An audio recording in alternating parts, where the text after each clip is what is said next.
Oh, I gotta press the OK. God darn it. I gotta figure out if I can find it with my, there we go. Are you on? Okay. Yeah, we're on. We're out in the back of the barrel room. I set up a TV. We got our speaker going. I got my hipster microphone on so I can kind of walk around. So hopefully it's clear. And it's hooked into my laptop too. But about what, 17, 18 of us, 19 of us here hanging out for this. That's a nice crowd. Yeah. Hello, everybody. I'm in Southern California, but throw them out. Welcome to the show. It's looks like a beautiful night out there. Nobody's wearing any jackets or anything, so. Oh, it's still warm. Unfortunately, we're just getting to the shade part of the day here, so it's perfect weather. Right. So, anyways, I want to thank everybody for joining us. God, when was our last? Well, it wasn't 3 weeks ago, I guess. I've kind of been busy. We just got back from Utah last night, so I had to get myself oriented back to my calendar again. But I want to thank everybody for joining us. Of course, tonight we have Kory Burke, owner, chief puncher downer, and proprietor, winemaker for Dresser Winery and Estate Villa. Welcome, Kory. I've known Kory for about 5 years, I think, something like that. And I had been a member of Gelfand before that. I am covering a little bit of ground. We had Kory on 4 years ago. And I believe we recorded it, but we're kind of new at this whole format. So it was on a different platform. But anyways, I met him and I said, well, you know, I knew Len Gelfand and I enjoyed the wine. And then I found out Kory had made the 19 and I really enjoyed the 19 and the 19 vintage. And I was going, well, you know, hey, we got to give this guy a try. We got to give him a chance here. And he came through like a champion. And he's had some members leave because they're aged out now, mostly, but now, right, something like that. But regardless, he's building a whole new life there with this project, and he's doing a very, very good job. And I think we'll be able to learn tonight exactly what's happened over the last 4 years, which is a lot, right, Kory? So yeah. So, anyways, so tell us a little bit, Kory, right off the bat, what changed? Everything, right? So we walk into this on day one, not knowing. I mean, I had a little bit of experience making wine. So in 18, we met the Gelfands. And if you're not familiar with Gelfand, he built this property, did it as a hobby, was making, 1,500, 2,000 cases a year. If he wanted to do a taste when you came by, he would do it. If he didn't, you wouldn't do it. It was just a literal hobby for him. And we were lucky enough to have a mutual contact who we had a little bit of grapes at our first little, 2-acre property of Zin growing on another or with another vacation rental that my wife, as an architect, renovated. And I just want to learn how to turn those from grapes into wine. And so in 18, we met Lynn Gelfand, day one of harvest. I was living down in SoCal in Redondo. I came up here. My buddy just said, come meet him. So I didn't know why I had to meet him. But literally left on a Wednesday morning at 9, called my wife at 9:15, forgetting that she's at home, and told her, hey, I'll be back. I'm going to Paso for a hot second just to meet this guy who has a winery so I can see if I can learn how to make wine for him. So 18 was the year I learned. Day one of harvest, he said they wanted to sell at some point. So we started thinking maybe this is our next step. I was in tech at the time, in sales. My job was to be on planes all the time. I was getting tired of doing it for sure. My wife and I had just had our now 8-year-old daughter, Kaya, who, for those of us that know, or for those of you know, has one of the coolest wine labels every year. Ends up being her artwork that she does, and amongst the 3,000 or 4,000 pieces of artwork that she gives us, it just kind of took off. He was ready to be done. So within 6 months, we bought another piece of shit downtown Paso that my wife wanted to renovate and turn into our own home, but not a vacation rental this time. Came up here and started learning from him. And so he had told us we had probably until 2021, 22 or so to settle in, and then they were gonna, pull the trigger and kind of move full time to Palm Desert. January of 20, we're about 7 months into this, and he ends up just saying, "I'm ready. What are you gonna pay me? How does this work?" So we started figuring out, like, how do you buy a winery? How do you? And I'm gonna go back and forth. This is a little weird. I feel like I'm like shunning everybody back here. Some of these people should be shunned, but I don't. I still feel bad. And we just started figuring out, like, how do you buy a winery? I had no idea. I was doing my MBA at the time at Sonoma State. They have a wine focused MBA program, and I was fortunate to have some really good mentors to lean on to tell me how do you buy a winery. And so we came to terms on March 7th of 20. Perfect time to buy a winery. Nailed it. Yeah. Nailed it to a T. I don't know if you guys remember, but banks got a little weird. And so our first bank just said, "Hey, I thought I was calling to tell you, here's what the terms are, but I'm calling to tell you that we're not going to fund you, and we're not funding anybody for 6 months." But fortunately, he'd actually done some dirty work for us, found us a new lender, yada, yada, yada. We now no longer have any money. We bought a winery. So here we are. So we've been able to buy a business that we weren't familiar with at one of the weirdest times ever, and really kind of turn it into what we want it to be. Gelfand was a wonderful place. People, tend to love their wines. They were some big ass wines, 16, 17 percenters, 100% new oak every year, American oak specifically. And so thankfully, because of the pandemic and because of our budgets, we weren't able to spend the 100 grand on barrels that he would spend every year because of shipping challenges and budget anyway too. And kind of really nailed down our barrel program.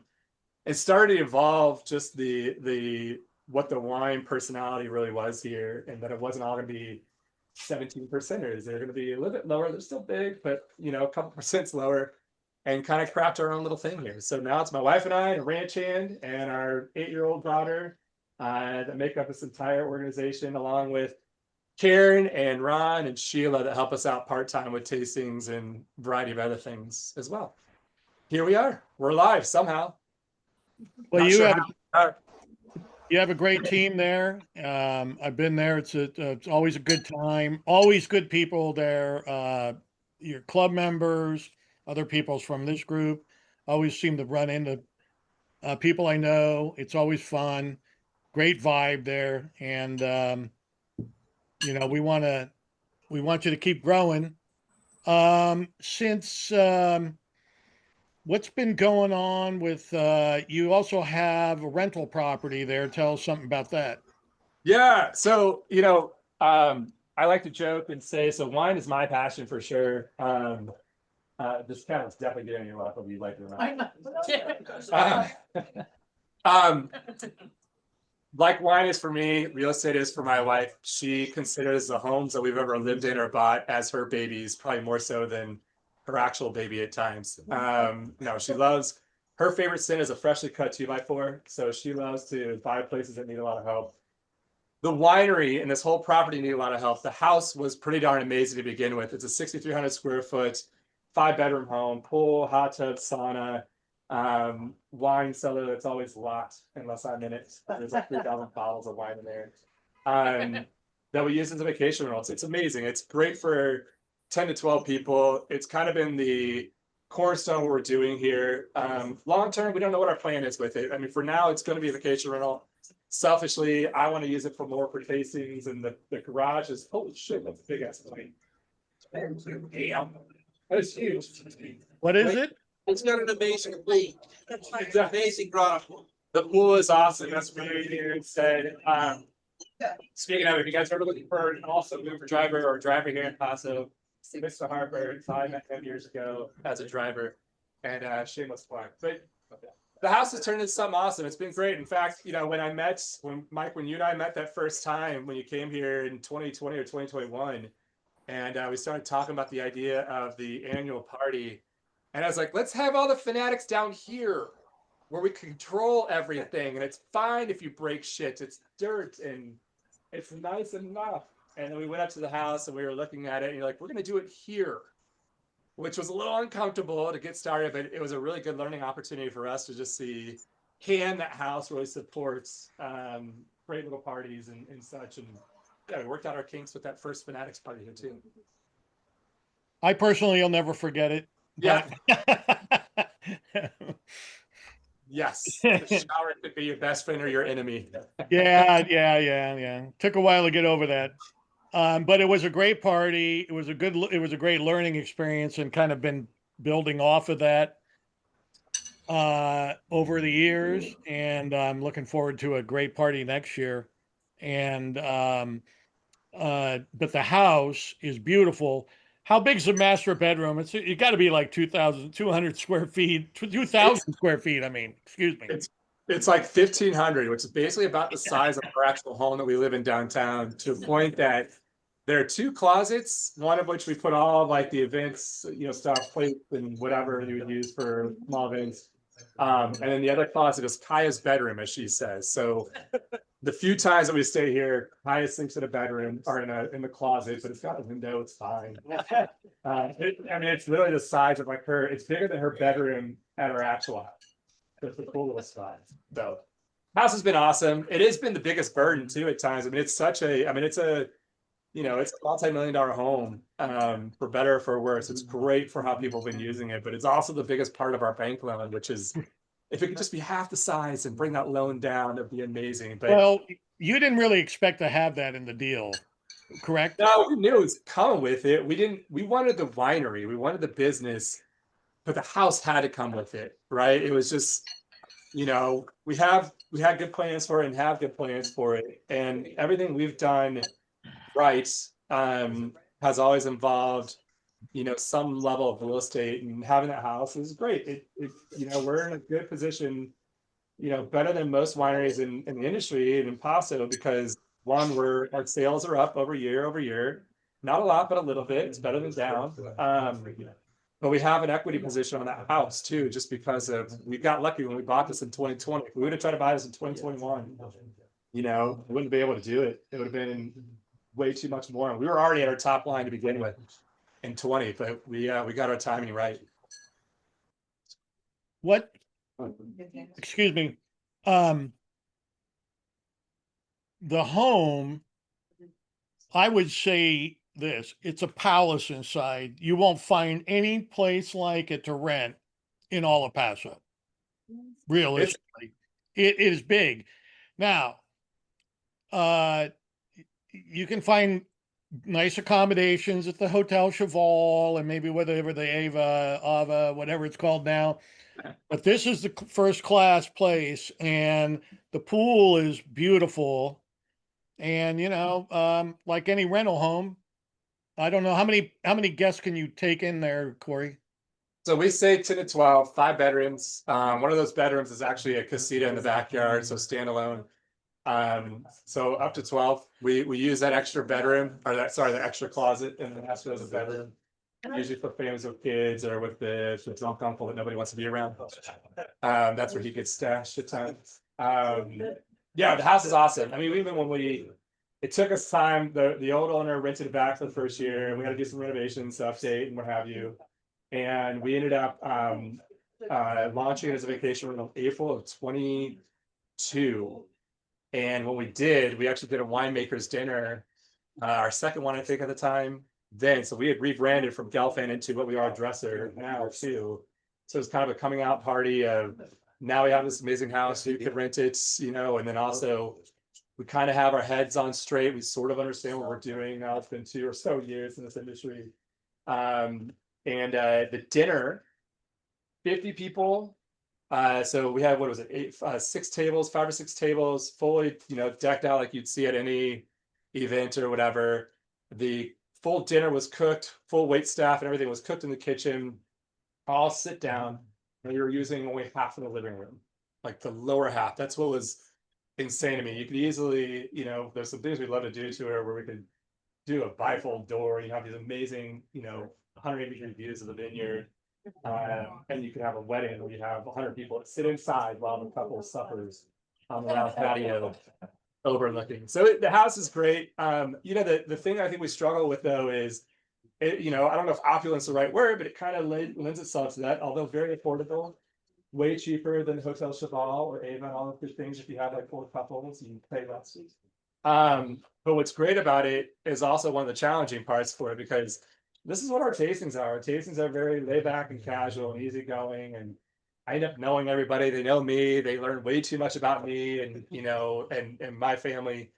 But that house, it kind of lends itself into like, oh, these people are well off and they're fine. We're not fine.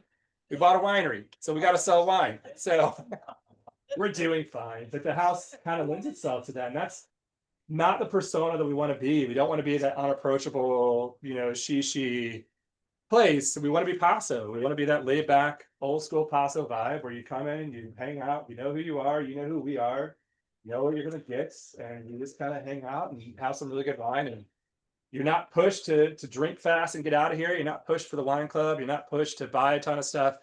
But we love when you do. But you just hang out. And that house kind of makes me a little bit, iffy how I feel about it at times when we do our tastings up there. Yeah. Well, if you got to break the costs down per night a little bit, depends how close you are to your friends. That master bedroom's awful big, That's just the best part of it. It's 48 steps. I'm 6.5 feet tall, and it's 48 steps from the side entrance to get to the wine cellar. And my steps are twice the size of, 3 times the size as Karen, for sure, but twice the size as most people, or twice the length. It's great. The house is awesome. I'm glad we have it, for sure. It's been a lot of fun, especially until this year. We were living in a piece of shit downtown, and my amazing wife and son did a job living our home. It's honestly, our home downtown is ridiculous now too. Smaller by far, it's 1/4 the size, but it's awesome. The shower is as big as my first apartment.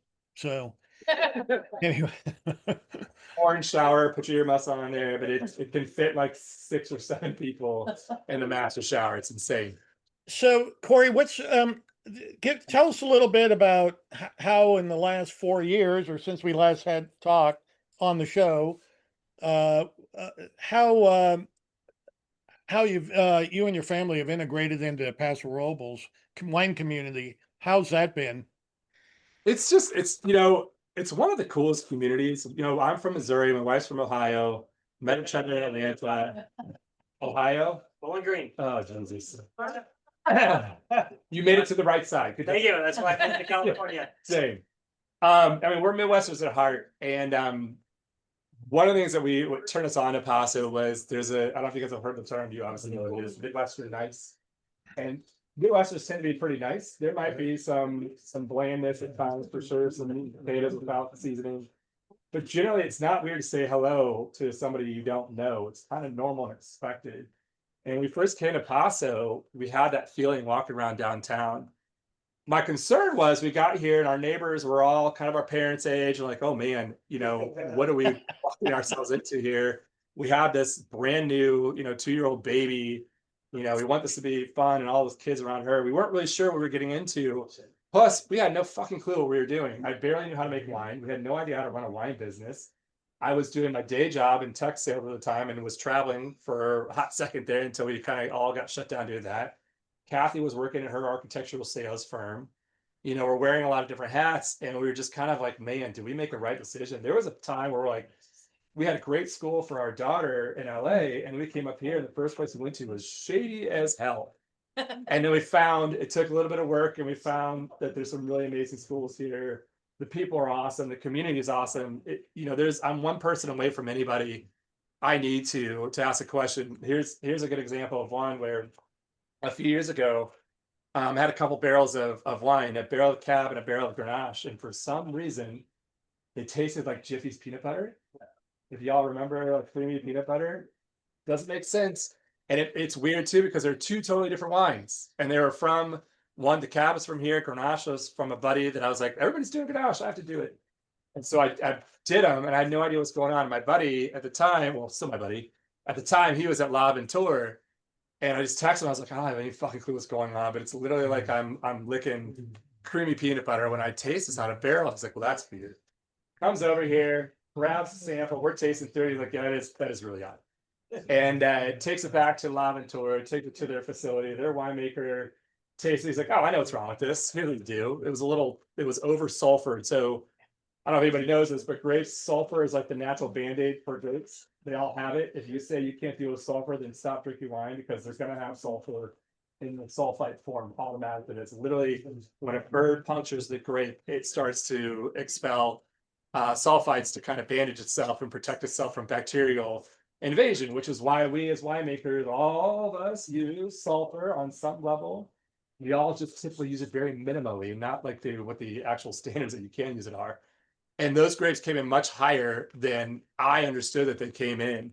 And so we had done a round of sulfur after fermentation, and that's all it was. So you take a little bit of copper, liquid copper sulfate. So for an entire barrel, I took the size of a nickel copper sulfate, put it in there, racked it, put it back in there, it was gone within minutes. It was amazing. But it was the community here that I can ask that question of. It didn't pay somebody to tell me what was going on either. It was kind of like, well, that's weird. Let's figure this out. And it's it's been like that on the wine side, but on the friendship side too. Our close friends are Chris Eberly, the winemaker Eberly. He and his wife are 5 doors down from us. His wife is our social media person. Our daughters are best friends. The Laventour guy I mentioned, close to Lynn, Guillaume and Celine, their daughter Juju and our daughter Kai are best friends. You'll notice kind of a central theme here where Kai is kind of our glue for all people to know. But it's just an amazing, like, you kind of like, I want to hate close to Lynn because they're super Frenchy and they're really smart and they know what they're doing and they have so much experience. But Guillaume and his wife could not be nicer people, probably the nicest people that I think I've potentially met. And their wines are so good. And they're great. And and even then I've gotten calls from Guillaume saying, Kory, how are you doing this? How are you time? Are you okay? And I'm like, no, I'm not. I'm not okay, but we're fine. Let's figure it out. But the community here is it's a really neat community from a friendship perspective and a work perspective. What do you find that are your greatest challenges now as opposed to 4 years ago? 4 years ago, I didn't know of a group called the Paso Robles Wine Fanatics, and they have turned into one hell of a challenge. We are very difficult to deal with. God, it's horrible. No, I think honestly, the real challenge is there are so many nuances to the wine industry. And we've been navigating them real time.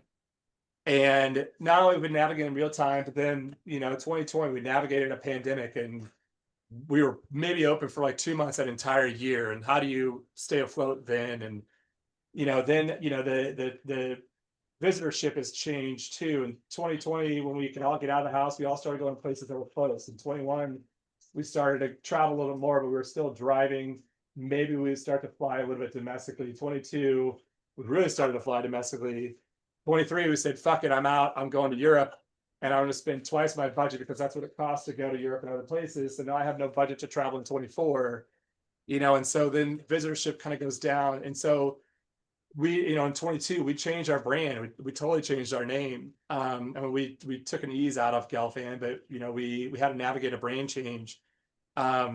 It's just more the uncertainty of what this whole industry has been in 5 years, let alone what every industry is. They have their cyclical cycles that are a challenge, for sure, but every year it's different. And it's been more so just trying to stop predicting, and just saying, okay, here's where it's going. Here's how we manage against this. It's more of a, be, proactive as much as you can, but know that you got to be, reactive on a dime and be ready to do this. And Paso, as great as a region as it is, there's a lot of competition here.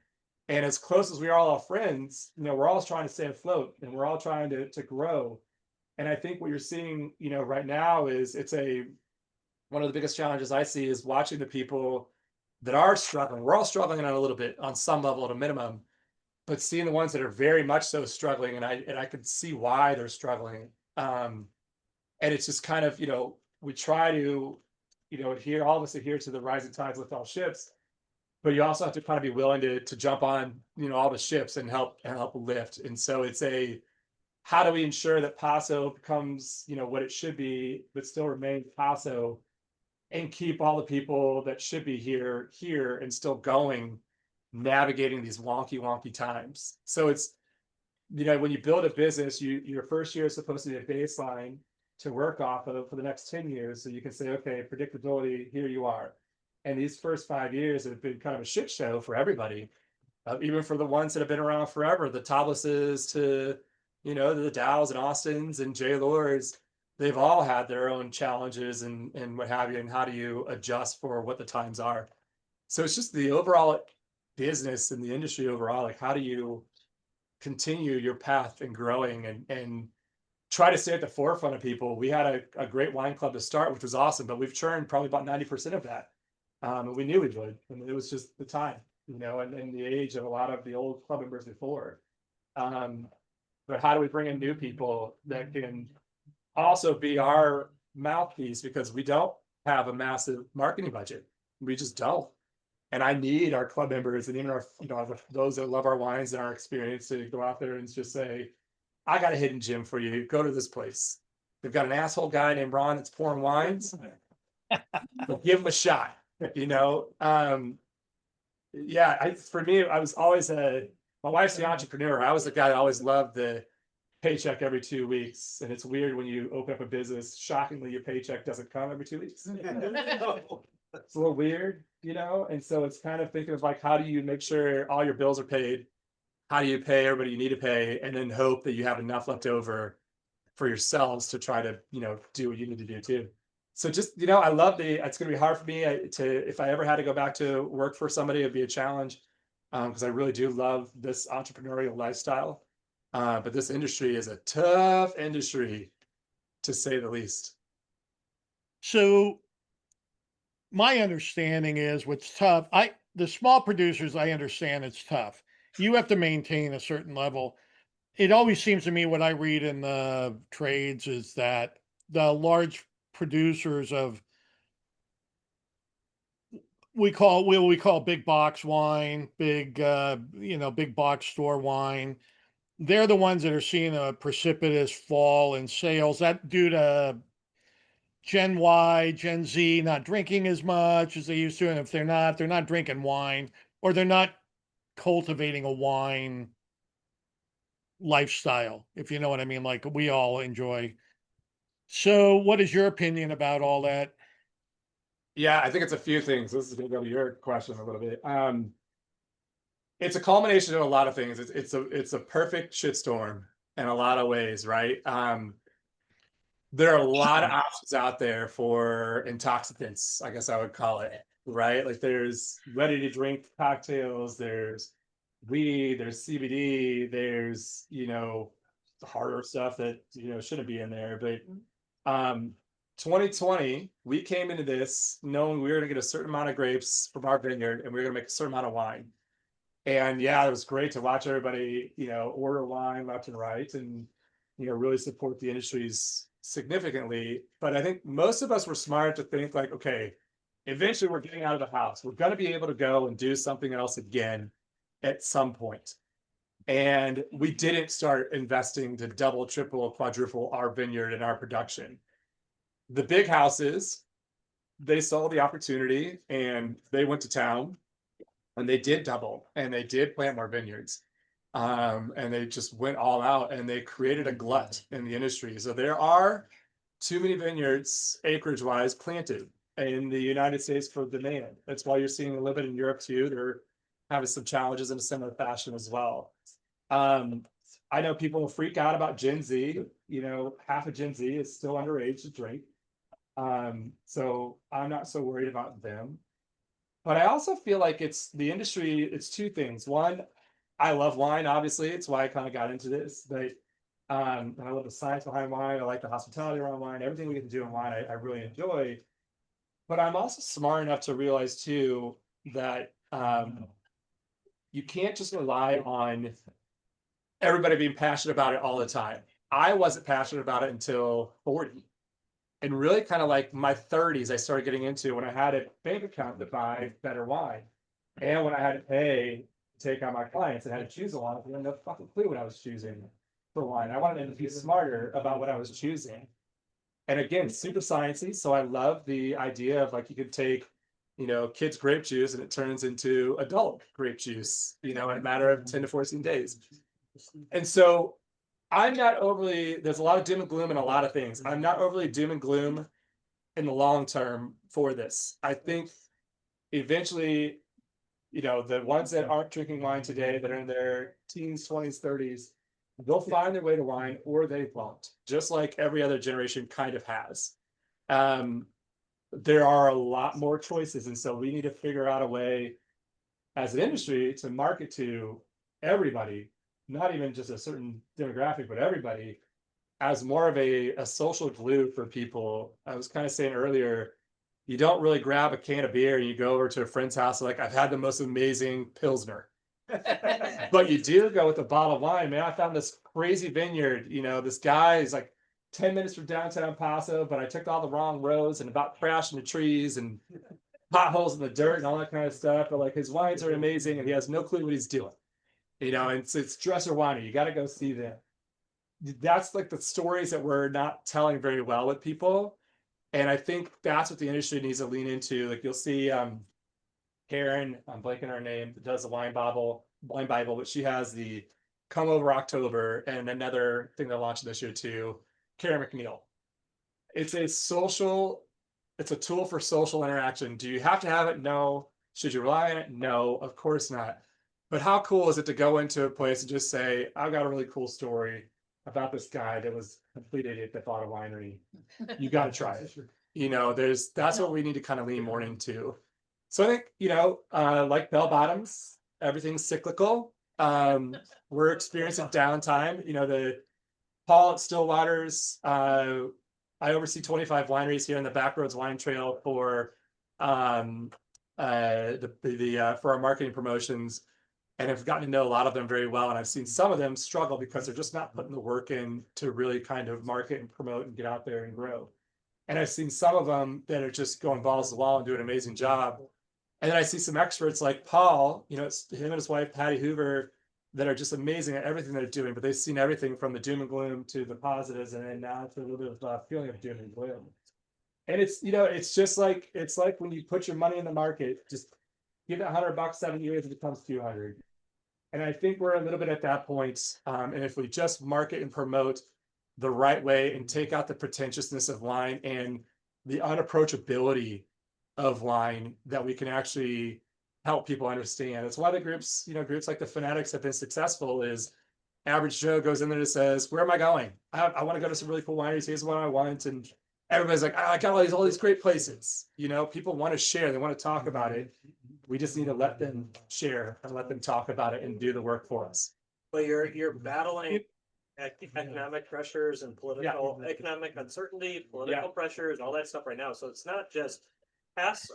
True. The industry as a whole is battling all the same sort of stuff. It's every industry, though, right? Had their worst numbers ever. So yeah, it's a lot of different things. So if you guys didn't hear, he's made the point that we're battling the economic pressures and all these unforeseen elements, which is totally right. I don't know if you guys have seen, there's been a couple of articles that I got pulled into from Slow Tribune and the Guardian as well, talk about tariffs, what have you. And literally overnight, in day one, I got a note from one of my suppliers saying, hey, FYI, our prices are going up 50%.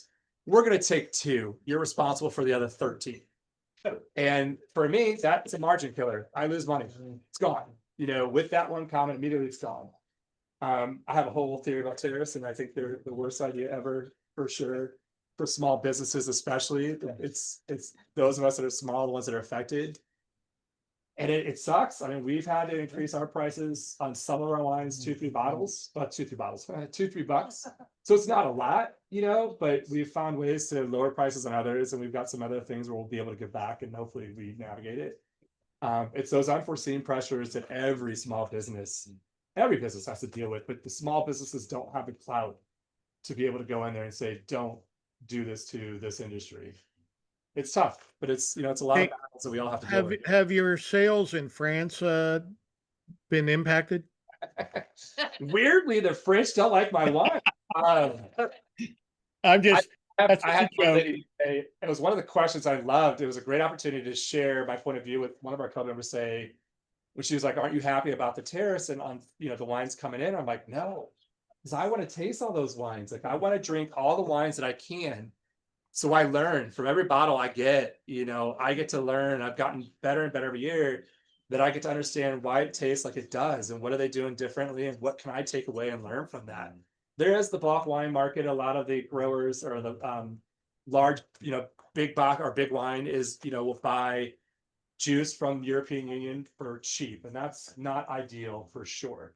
But for the small producers, like us, I compete against, other intoxicants in California.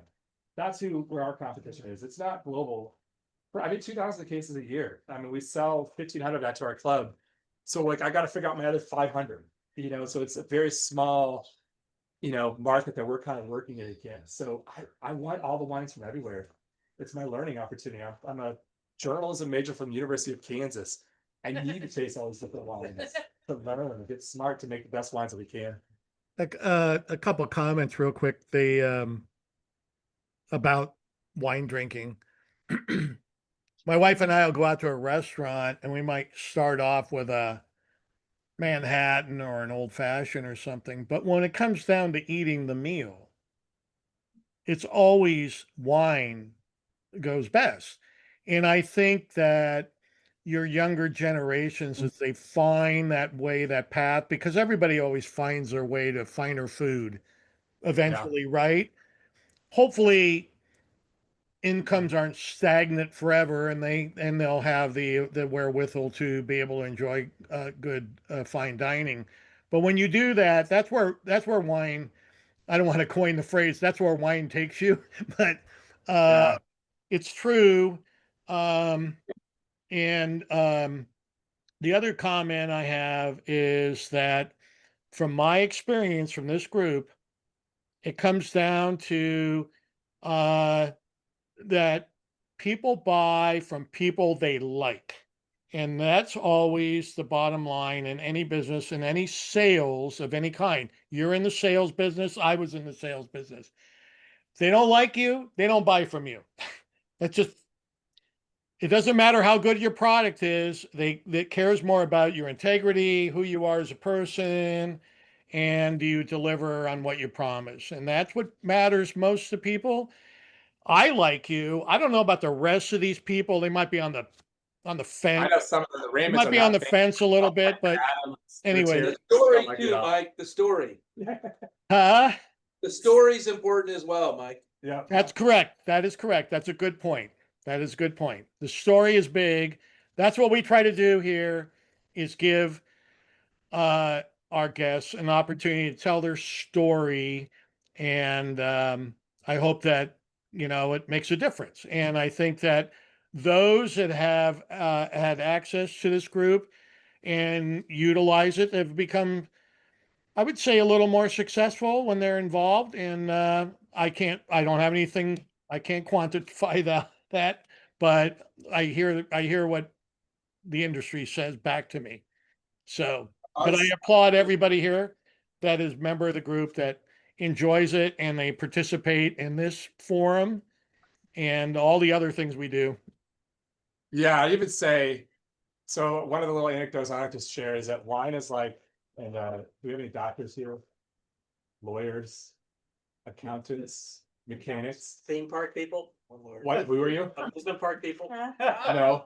One more. I have so many questions for you now. We're doing I used to manage so many people like you. You guys are interesting. No, so all four of those professions, nobody really wants to look for those in the yellow pages, right? Like when it comes to wineries, we're the same way. If somebody, there's a joke that one of our club members likes to lean on, which is totally true. I hate Pinot Noir. It's not my jam. I'm not the right person to make it. It's not what I want out of a wine. I just don't do Pinot Noir. So if somebody loves Pinot Noir, our club members know, don't send them to They're not going to get it. It's just not going to be the wine we're going to want from them if I ever made it. So wineries are very much the same level of those. You want a referral. Like you want somebody to say like, I just had an amazing experience at Dresser, super casual, laid back, bold wines. They were beautiful, some really cool white wines though. And we kind of, not blindly, but we say, okay, if I trust that person, I'm giving it a go and just see what it's like. It's the same thing with those other professions. Like, you don't want to go to the doctor that you don't necessarily know per se for the serious surgery. You kind of want to know there's some really good referrals, and wine's the same way. Maybe not as important all the time. I would argue important at certain times it is, without a doubt, but it's a very much a referral based kind of experience overall. Well, if you listen to my episode of when I was on Where Wine Takes You, I made the comment that I don't like V&A, that it was too sweet for me. And, wine's being subjective, but to Josh and Adam Montiel, you think I kicked the dog right then. What are you talking about? And I didn't really want to get into it. I mean, that's just what it means. That's what wine, how it affects me. It's too sweet. But I like Big Red. Everybody knows I like Big Red. To be fair, I'm drinking V&A right now. Right. Yeah. Hey, let me just do it. You know what I'm drinking right now, Kory? The Raiders of the Lost Cab. How about this? Can I give you a quick story on that? Tell everybody. I know you know the story. Go ahead. So our wines typically age 15 to 30 months. And the ones that are, have been aged 30 months are wines that I find that I think taste amazing in a barrel. And I'm going to ride it out and I want to see what it's like if I let it go for double the amount of time, the aging times. And, we are small, my wife and I, we are stretched thin for sure. And usually what happens is I send my wife, or she sends me notes saying, hey, what wines are we bottling this year and how much?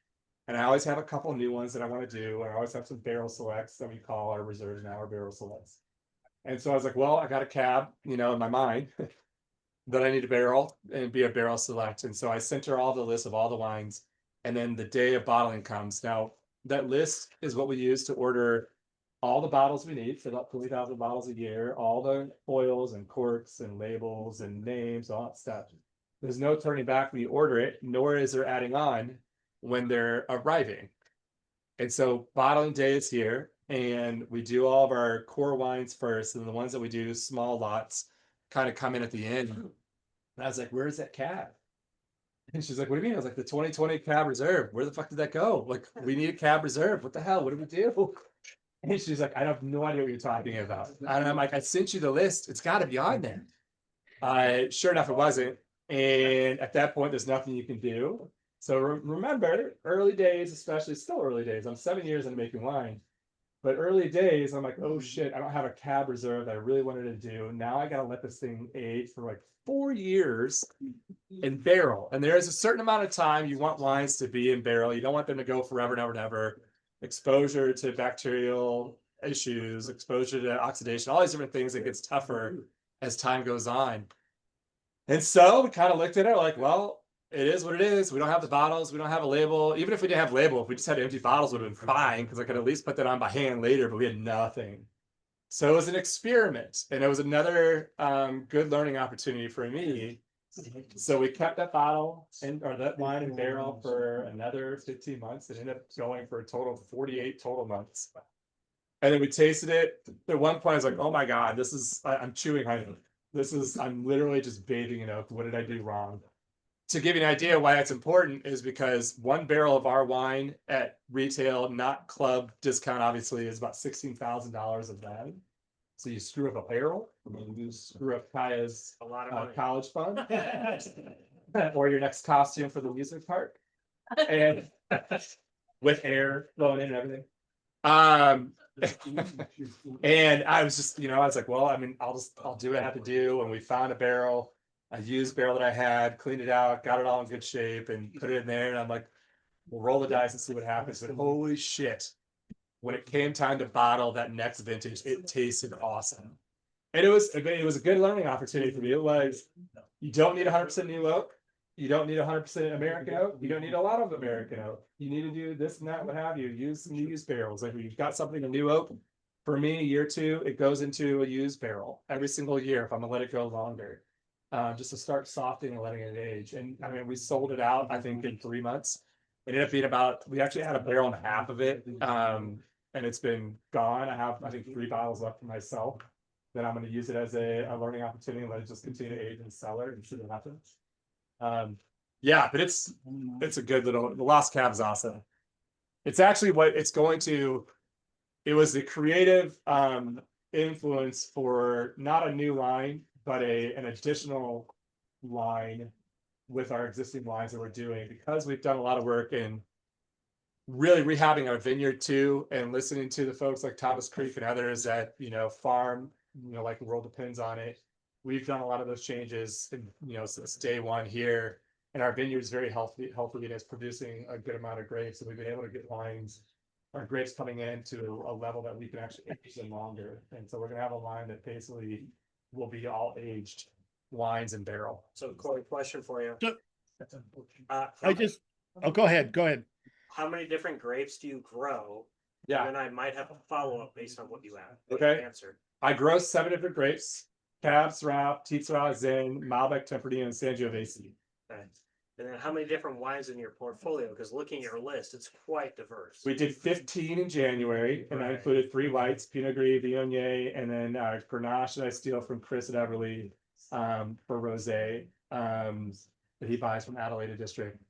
We started 3 years ago. I did 21, and then we got down to 17, and now we're down to 15. The goal is to be around 12, but the problem with 7 varietals is they don't all blend together great, and so we have an existing, wine club that expects certain wines, from Petite Cab to Shit-Faced Red to the Kaya now to the Daydream, that we have to do year in, year out, and so it's been a bit of a challenge from there. I would like to end it about, in a perfect world, 9 reds. A big winery has, 10. Right. That's why I'm shocked. You said Yeah. 21. You're not a Dow. You're not a Jester. You're not a Hope. Like, No. for what? You're 3 people, and one of them is your daughter. Yeah. I'm okay with Now, label that. us out of the question here. I don't judge. Don't just do the label making. Yeah, I got 2 boys of my own. I don't judge. That's a lot to try and mix into different things. Why don't you look at doing something? I mean, you're a boutique winery. Why aren't you getting into more of like 4 or 5 or 6? Why so diverse? Yeah. Do you guys want to repeat that? Did everybody hear that? Yeah, we heard it. Yeah. Yeah. I mean, so I've asked the same question. You know that. Yep. So we grow 7 varietals. Why would we just not focus on maybe doing 5 or 6 wines? First answer is we have our core wines, so we can do. You always need a cab. If you're growing cab, you need a cab. So that kind of gets thrown in. We've killed some of our wines, so we don't really do a single varietal Sangiovese. We've done it once. We do a blend with it, and that will probably go away which I'll tell you shortly. Our Malbec we went away from as a single varietal. That went into the Kaya. The Tempranillo has gone into a blend called Bodega Aparador, which is a Tempranillo, Petite Sirah, Tempranillo, Grenache, then Petite Sirah and Syrah blend. So we're trying to find our way to consolidate down. But if I do that and go full into 5 or 6 wines, then I'm going to have to let some of my grapes go. Right. I don't make enough to sell. It costs me $500,000 to run this, even as small as we are. If I sold my entire amount of grapes, I would make $70,000 a year. Wow. And to stay afloat, I know I got to get to $400,000 to $500,000 of sales between the house and this in a year. And just obviously the math doesn't math well. So it would basically be the cost to like pull and replant to stick to 5 or 6 varietals or something, or have a smaller portfolio that would just graft or Right. So one of the things that I'm excited about too is is anybody not familiar with Cass Winery? If you're not, it's a great place here in the Paso Backroads Wine Trail where we are. It's literally 6 minutes away from here. It's also a great place to go and grab food when you're tasting around the backroaders here. I've gotten to know Steve Cass pretty well. He's been an awesome support for me, and mostly because he kind of taking over the group and managing 25 different things. So I think he's being pity on me. But a year and a half ago, he called me up and he's like, "Hey, you want to do a distillery?" It's like, "Yeah, let's do a distillery. I got time. It sounds easy. I know how to distill." And he's like, "It'll be fun. It's just a hobby. It's just me and a few of my buddies." 2 weeks later, I sit down with him, and then Ted was there. I think Sterling, their winemaker, came in too. And we're just sitting there, and Steve presents a business plan to me, and I'm like, "This you don't need a business plan for a hobby, Steve. You don't need all this." Steve being Steve, he had a plan in the back of his mind, which was, we're starting a distillery here. We're the only one on the east side as of now. Bianchi, our friends, are going to do that too soon. But we're part of what now is called the Paso, back from the Paso Distillery Trail. There's 12 of us through Edna Valley up to here, and we're the only ones over here. And we're the only ones that have a reach like Cass does, where they have their restaurant and their event facility. And so I'm excited to be a part of it. I tell you this because it's a way for me to get rid of some of my grapes. One, I'm excited to do it and be a part of it because I've always wanted to learn how to do it. But we have this hill that you see right here, which is beautiful. Sangiovese down here, the bottom 3.5, 4 rows, produces a barrel of wine a year. I'm upside down on my farming costs. So that's going to come out over time. We're going to put agave in there to support the tequila or whatever we call it. That's getting going. My buddy does agave farming. Does he really? Yeah. You talk to him then.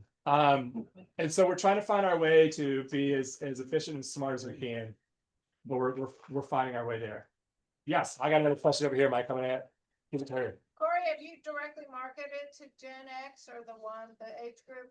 Yeah. For example, if you said, okay, if you come here with a driver's license between these years, Yeah. and then make sure you have all your members here, have a band, and they can sing. See how fun it is. I love Have you gotten on the TikTok? Is what she's asking. Yeah.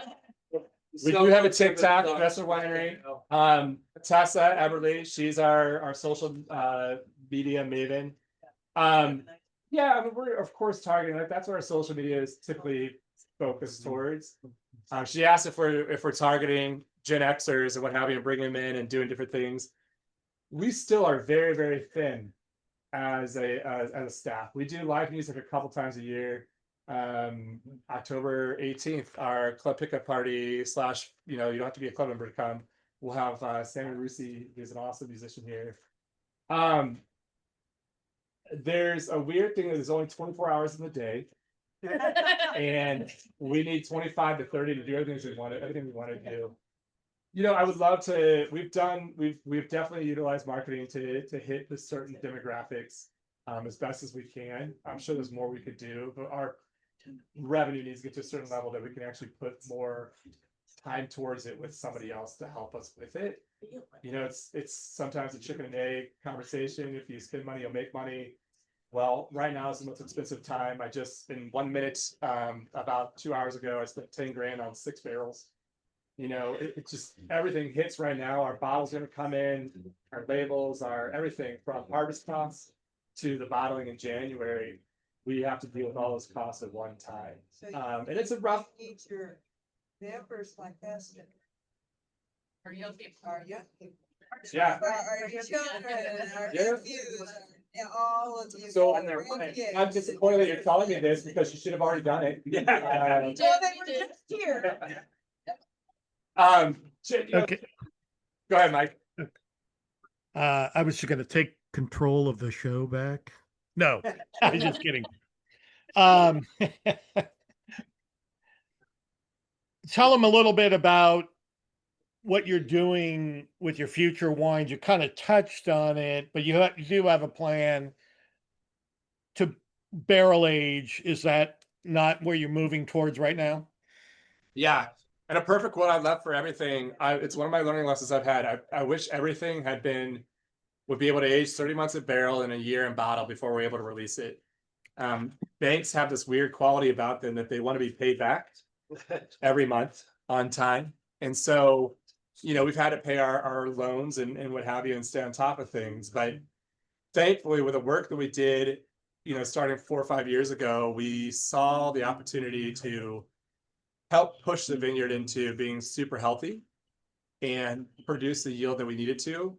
Our next step right now is we're lucky enough to be working with a gentleman that came through out of the blue, literally on his own. And then another guy came through same day, about 30 minutes later, totally independent of each other. One guy's, he's a banker, and the other guy's an angel investor. And they had a chance to kind of sit down, have our wine, loved it, and wanted to be a part of it in some form. And so we've been working with them to try to figure out help us with our loan right now, help us get refinanced properly, because it's not a great time to refinance anything. Help us get some capital so that we can invest in better equipment. We were making wine as if anybody here bought like half a ton of grapes and made 1 barrel of wine. And I was making 25 tons of that for several years. And it was just untenable to make the quality of wine that we want to make. So, we were lucky to get some investments or money to buy better equipment. And we're at that point now too, where it's time to invest in more equipment to let us be more efficient and be able to monitor and manage the wine even more than I do today, which I do it a lot, but to do it a little bit more automated. So we're working through that. The intention is to continue our wine style as it is, the bold, reds, without a doubt. That's not going anywhere. That's literally what our moniker is, but to do it without, continue doing it without being 16-17% alcohols. We want these to be approachable and be a differentiator. We're not trying to make super light, stainless steel wines. That's just not what our personality is. And we're not going to chase every single market. We're going to stick with what we do really well. But it's more so about buying higher quality materials, higher quality barrels, hopefully investing in 1 or 2 staff members to give me time away from time to time, as well throughout the year, that can monitor the wine and do the stuff that we want to do. And so it's just really just trying to get better and better at what we do, using better equipment and leaning into the Paso market, which has amazing winemakers here, generally all willing to share, what their skills and their talents are. Well, I like the fact that you always want to move forward, move it up and to the right. That's the goal, right? And so I want to take a quick break here so everybody can learn a little something about Kory Burke, the person. I hope these questions will open their minds up to who you really are. A little bit of this or that. All right. Pizza or burrito? Man, there's a place right by here, Burrito Express. It's amazing. It just made my mouth water. I'm a straight up, give me pepperoni or sausage on my pizza. So I'm gonna go with burrito. Okay. Bad shoes or a bad haircut? Oh God, bad shoes. There's a couple of friends I know here that have hair that I'm not looking at you, Ron, intentionally. That I have like a hairdo that I'm like, oh, if you just let's shave it off. So bad shoes, because I have shitty shoes, and my shitty shoes are because I'm working constantly, moving around all the time. So bad shoes mean hopefully you're working your ass off and you're focused on what you need to focus on. See, when you get to be my age, the shoes matter more because the hair ain't there. So good padding with bad shoes, but good padding. Yeah. Maverick or Iceman? Ooh. Has anybody seen the movie Real Genius before? Yes. I gotta go watch it, man. I loved Val Kilmer. So good as an actor overall. And if you've never seen Real Genius, you gotta watch it. It's such they fill a house with popcorn. It's such a weird movie. It's great. Or his documentary. It's so good. I haven't watched it. It's amazing. But I'm gonna go Val Kilmer. I saw the documentary. It was very good. Okay. Yeah, nice man. Smashing a pumpkin or the Smashing Pumpkins? The Smashing Pumpkins. Yeah, there you go. Because I want that pumpkin and I want to make pumpkin seeds out of the inside. So give me Billy all the time. A dental deep cleaning or a colonoscopy? I mean, I gotta say, I haven't commented on. I got to do the colonoscopy, so thanks for that. That's great. Either way, you're clean. On both, if coming or going, you're clean. I've been commented on my white teeth for being in the wine industry. I am like religious about brushing and flossing, everything like that. So I love the feeling after a deep cleaning on your teeth. Wait, on the teeth? On the teeth. So I'm going with the deep cleaning. I fucking hate it. Gets us back on the other. And the last one, less energy or less knowledge. Ooh, Knowledge. Gotta have it. I'd rather take less knowledge because I came into this not knowing what the fuck I was doing. But it was my drive and my willingness to like run through brick walls that have gotten us, I think, in part, along with my wife, of course, too. That I feel like that's really kind of gotten me to where we are. And you could always learn anything. And I love people that come in. You know, we had a great intern last year, Aiden, who's Cal Poly Vit program, graduated. Now he's over at Niner for his first real job out of college. And he just came with all this knowledge, but he came in with like this unwavering energy and just to learn, because he learned everything from the books and I learned from everything not books. Yeah. And so he came in not knowing what it was to really work at a winery where you do everything. So less knowledge is better because you can learn. So it's a great segue into harvest is coming up. Energy is required. No vintage for old men, if you know what I mean, right? So to give us a little feeling about, or a little bit about how harvest, the impact of harvest on your life is, it's tough, right? It's super tough. And this year's a little bit different too, but on the normal year, I'm here for 6 weeks, 7 days a week, 15 to 20 hours a day. By myself, like for half of that, or like 3/4 of that time every day. Generally, I have help during the day, help in the mornings, you know, generally too. When the grapes are coming in, it starts at 10 p.m. You know, 2 years ago, it finished at 7 in the morning, and we started to stem at 9 in the morning until like 1, you know, and then you turn around and we did it again that night. There's an energy in Paso that I'm hoping you guys feel too as harvest hits and you see all the trucks going everywhere. Yeah. Your friends disappear if you're a winemaker. Yeah. Nobody sees anybody for a month or two. You know, I have my winemaker friends that I lean on that help consult and I can reach out to them, but I don't see them. I just call them.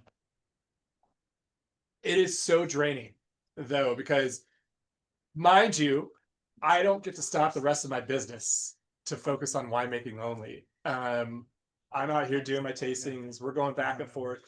You know, there might be a moment where I have somebody at the bar sitting here doing a tasting on a Tuesday at 12, and grapes came in, we're destemming, and I've got, you know, 2 or 3 people maybe helping me, and I'm pouring, talking for 5-10 minutes of running back there to make a decision or put whatever I need to do, work I need to do into the grapes there, and then coming back and pouring and back and forth. And that's a little bit of the challenge of being a small kid like we are in this industry. So you're wearing a lot of different hats.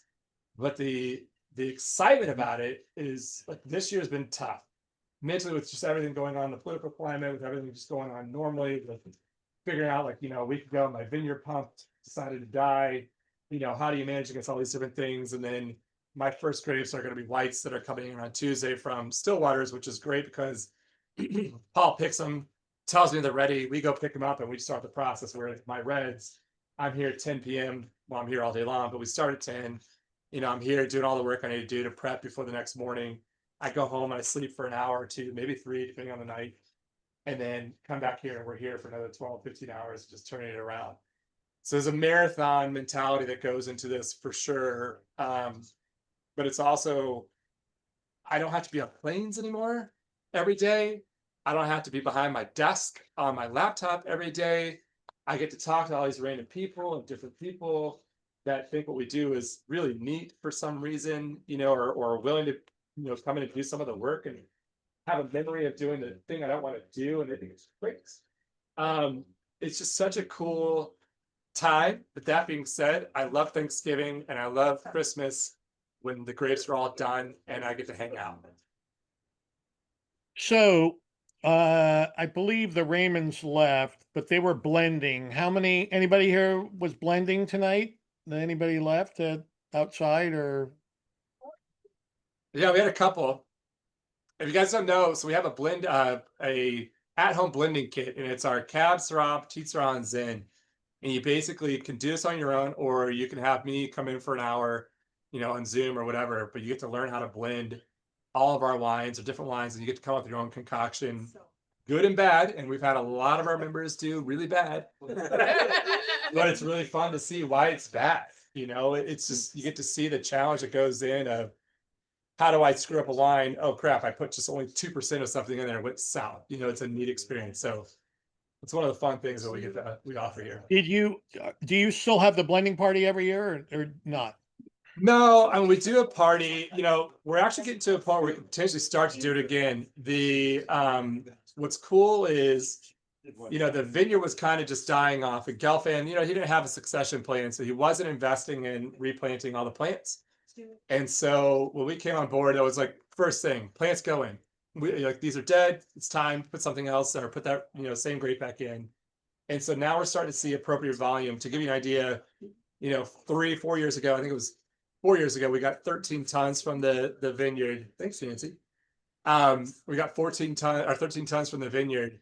And then 2 years ago, I got 32. And then last year, I'm at 26. So we're going to have a variance for sure.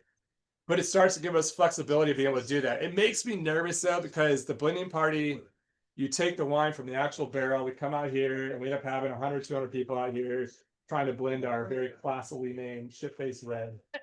But we're using actual wine that I would love to put into that blend. So it's a neat experience overall. I got to figure out from a financial perspective, can we afford to do it? Know that we're going to lose that wine, but also have a really neat experience. So that was what the blending kit became, was an easy way to do that. It came up during the pandemic as a way to kind of tap into that. My hope is to be able to potentially do that in the future. Kory, do you do collaborations with anybody? I've thought about it. I've talked to a bunch of people. Everybody we talk to would love to do it. And then real life hits and little kids come into play, or, you know, some of the people still working their day jobs and doing this too come into play.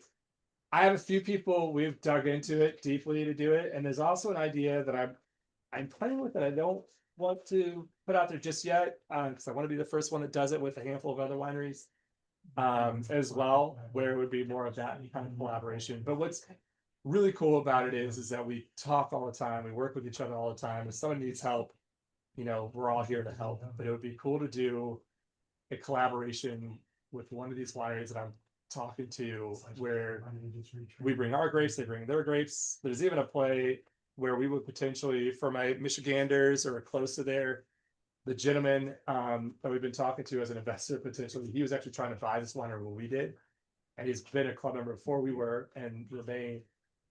He just planted 2 years ago 4 or 6 acres of grapes in Michigan, and you know, we'll see what it's like. But there could be some really fun little collaborations like that too, taking grapes from other places. Kind of like, if you guys know LXV, they're doing that with Saint Emilion grapes. They're wonderful. It was one of the few wine clubs that we've been members of in the past. Nita and Funala doing French with American as well. We don't have that budget, but it'd be cool to do something, you know, in Paso and potentially within the US. We have a different set of questions than we had when you were on 4 years ago. So I'm going to throw only, you covered some of them. Like, what do you do on your time off? Well, we know you don't take any time off. And the story behind the name is pretty pedestrian. But what is a pro tip that you've come up with over your years now about consuming wine? What can you offer to the group? And then we're going to take some questions. When Kory answers, we're going to start opening it up for everybody to join in. I know we're getting a little long here. I'll answer quickly. My pro tip, this is actually my first glass of wine in a week, which is crazy. It's your third since we've been here. Oh. You know, Just not even counting. Not counting, yeah. To be fair, fine. You know, for me, it's been about just kind of like, if you could take one of the things I love about the way we do our tastings is, if you know our tasting notes, great. You don't have to know tasting notes for sure, but if you could take one note away from a wine, that's going to set you up for good. So like for me, when I have a cab that I really like, it's got a leather note. So if you go in any restaurant and they have a som or someone knows about wine, you basically just say, I'm looking for a wine, specifically a cab or cab blend. I love the, you know, like a leather note, and that's it. Leave it at that. Like a som that's an expert, they'll go through and just say, I've got this, and this, and we can tap into that, and there you go. So you don't have to know everything about wine. You don't have to know the entire tasting notes. If you don't, we don't even talk about our tasting notes here unless you want to. You can read it and see it, but if you just have that one note about something and you know, just walk away with that, and you could get anything from any Assam or, you know, anybody that knows a lot about wine that's selling wine for sure. Just so take that one note if you can. Perfect. Me, you go to a restaurant, the Assam just pops and pours. Really, I don't know why it bothers me. I probably overthink it, but especially if you're going to buy a young wine that probably could use a little bit of air on it. Well, I always wonder if that's an opportunity for them to taste that wine because they didn't taste it on your dime. What I remember, Len, he would ask me, he goes, well, why are you holding those wines? Drink it young. Why are you worried about it? You know, just drink it young. And that was his way of telling you, volume is better. Just keep consuming. He's good. Yeah. So let's, what do we got here in questions? Is anybody have a question? Raise your hands. Anybody on the patio there, just throw your hand up and let Kory call on you. But if anybody has a comment on screen here, please raise your hand. Let me know. Go ahead. I have an observation that I've been introduced to so many different varietals. Kory, we can't hear. Let me get him. I don't want you talking to this. It seems to me that in my shorter time here in experiencing Paso wines, that the number of varietals grown here, blended or whatever, is so much larger than just about any other wine region I've ever visited. Yeah. I mean, so much grows here so well. I mean, Italian varietals, Spanish varietals. I mean, it's not just, you know, I think it's known for Cab like Napa, but I don't think that's the magic of Paso. I don't think that's it. The entrepreneurship of winemakers like yourself and others that are using all these other varietals at their disposal and creating just totally unique wines that aren't available anywhere else. Yeah. Well, let me add to that. I've been here 15 years, coming up as a kid when I was 5. I was visiting Justin with my parents when the big wheels were out there, and Justin and Deborah would present my parents a glass of rosé for driving an hour and a half on that shitty road.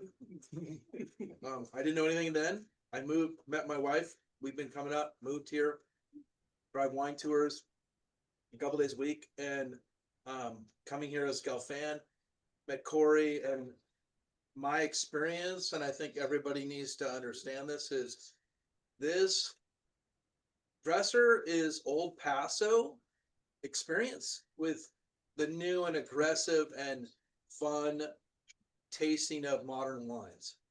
Big, bold, and red. And that's why I love Kory. That's why I love coming here. I recommend it to everybody, and everybody loves it. That's my experience. I mean, that is what Paso is. That's right. That's what I want to see it. We're keeping it that way for sure. I will take his recommendation because he was the only one drinking wine throughout the entire presentation. No, there's some angles over the side. No, but to your point originally too, we grow something like 60 different varietals in Paso, and part of the reason why we can is just because there's so many different, you know, there's 11 different AVAs, but they all have a little bit of a different soil type, temperatures, etc., amount of rain. You know, where a lot of Saxon vineyards are, they get 30 inches of rain. I get, you know, 6 to 12, whatever it might be. It's great. You can grow so many different varietals here, and you can experience so many different wines. There's a lot of everybody should experience both the east side and the west side. You know, it's different. Huh? Especially because the west side buys all of our grapes. And all the ciders. East side, baby.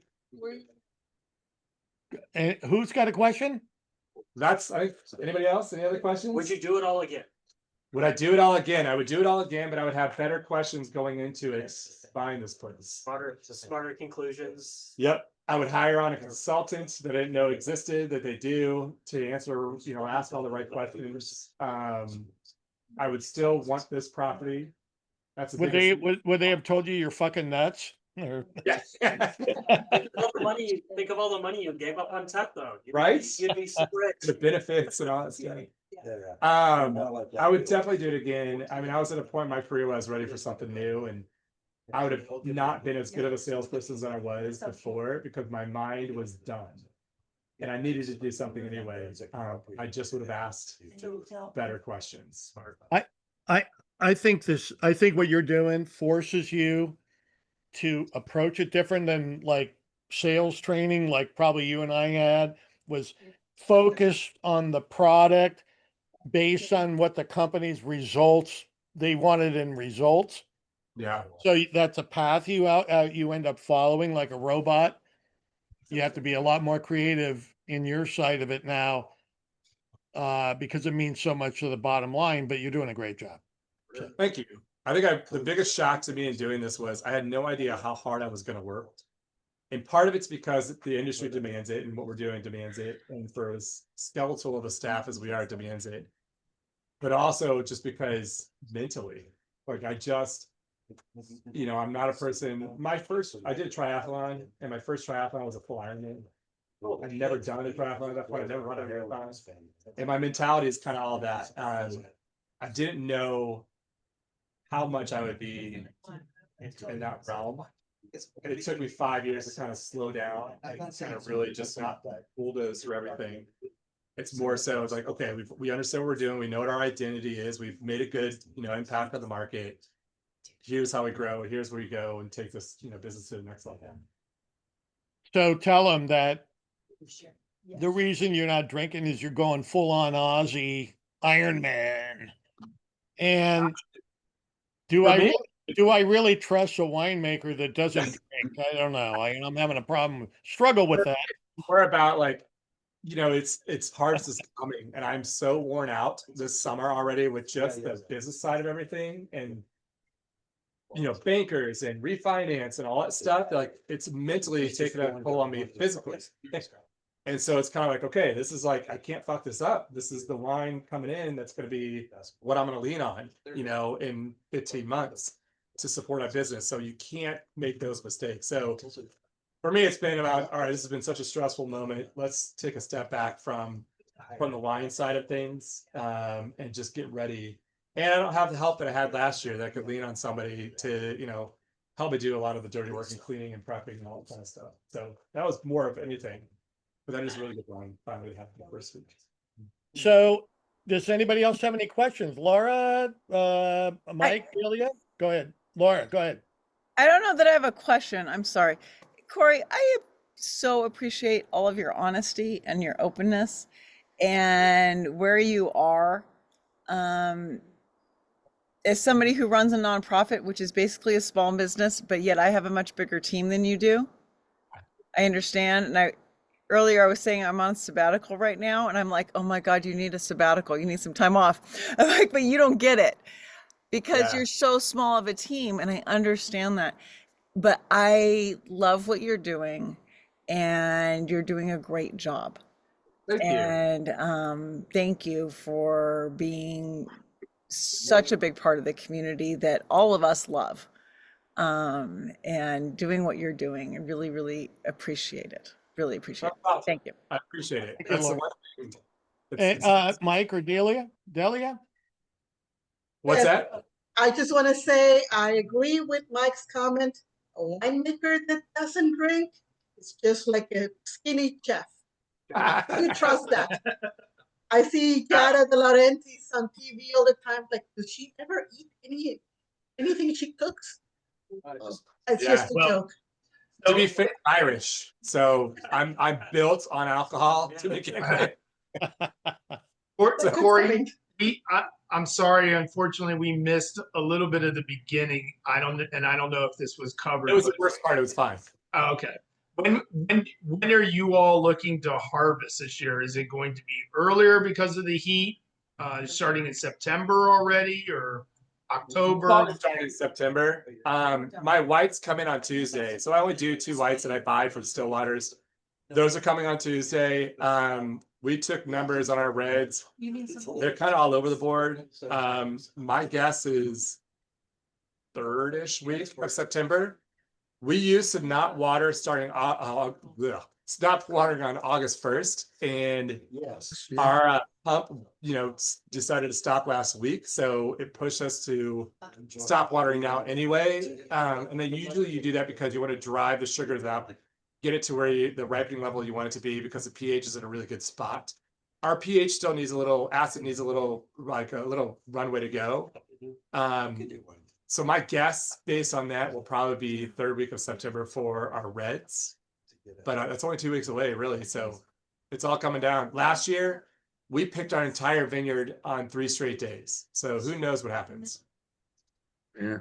And the reason I asked that is we were just there about 3 weekends ago, but we're going to be back the 3rd weekend of October, and we have not been to Dresser, and we heard so much, so we definitely would like to stop by and do some tastings.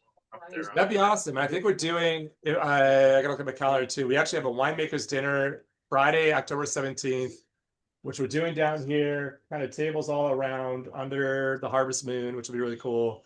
And then next day too, it's our pickup party. But you don't have to be a member. It's just come in, music, food, hanging out, fine. But we've got that on the 18th as well at another one, but definitely we're gonna be 18, 19, so we would like to swing by as well. Right on. Look forward to it. When is your pickup party? So we're doing Saturday the 18th. The dinner is the 7th, Friday the 17th. Oh, what, of October? Yeah. Oh, okay. Mr. Adam, yes. What do you got for me? No, go ahead, Steve. No, the other. You're already Hello, can you hear me first of all? Yep. Yeah, you're fine. All right. Wow. That's great presentation and good to see you again, Kory. I hit Kory up for some leisure every once in a while. So let's see. First of all, yeah, I've harvested my grapes already. That's how hot it's been. So just be on your toes with that deal. You may have to go a day early. Well, we checked yesterday. Yeah, so we're 19 in bricks. Wait a minute, Steve. What grapes? You got grapes? Concord. I have grapes in my backyard. Okay. And they usually harvest mid-October. They're Concord. I mean, I'm done already. Yeah. It's been really hot this year.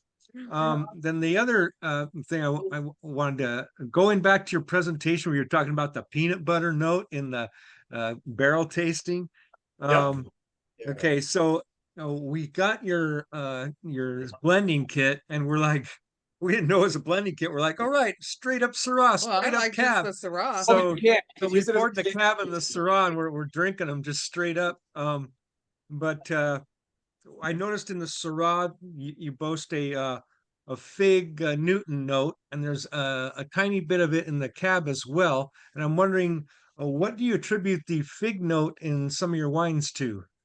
So it's the char on the inside of an American oak barrel. So Cab and Syrah have a bit of American oak. I do a lot of French on Cab now, especially since 21. Syrah still gets, it actually gets a mix of French and American. So if you go to a certain char level, you'll get brown sugar, caramel over time, but a little bit of a fig Newton kind of sweet note.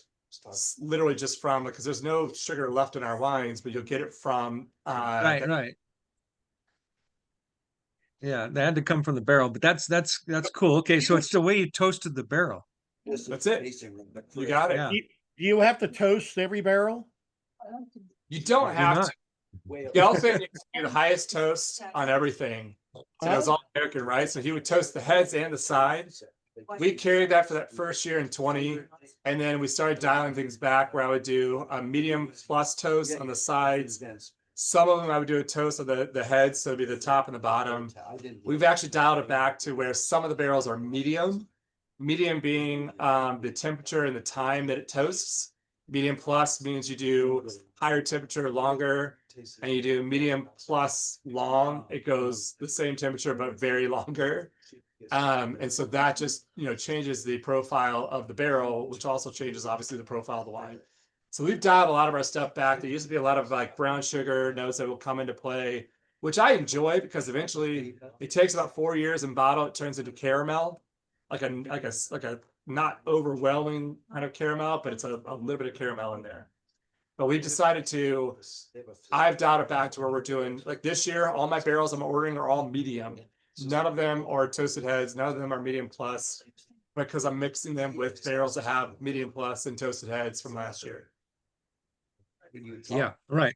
So yeah, you want your cab to still taste like a cab. You want your Syrah to still taste like a Syrah. It gives a nice little quality to it. But yeah, definitely I agree with the dialing back on the barrel toasting. Yep. I got a question, Kory. I've heard all the. If they don't mind, who are your guests that are out there right now that on my right on the picture, he has some pretty pithy questions. Industry? Yes. My park friend. No, not. Who? There you go. His wife worked at Justin for like 7 years and then works at Solitaire Strategies. Oh yeah. Gotcha. Okay. Tracy Are you a member? Oh my God, she's terrible. Thank you. No, Are you a member of the group? I know Tracy. Oh, right on. Everybody knows Tracy. I know. So she's travel pass. I'm on the marketing roundtable. Are they wine fanatics? There's a This one. Through marriage. Through marriage. Yeah. Right on. Yeah. through marriage. But for good now. No longer marriage. But yeah. for Marriage is not good. I'm stuck in wine for good, but no longer through marriage. Yes. well, welcome. Thank you. And then over here. Yeah, interesting statistic is that the group is 68% women. Yeah. It's the right group to be in. Then They're in charge. You are not. Just accept it. Wait, they're women. They identify as women.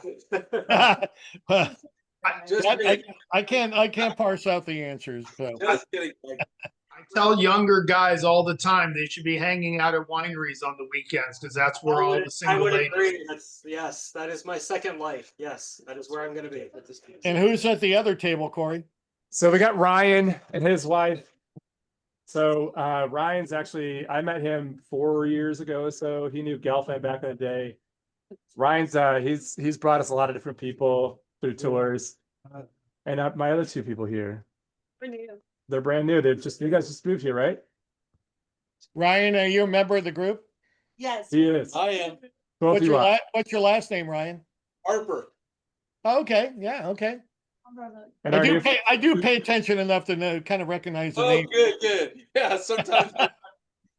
Why have you complained to me before? I don't know. Never. Sometimes I complain to the group, but never to you. I remember the people that write me PMs more than anybody else. So. And so our new friends, you're new, like 9 months, right?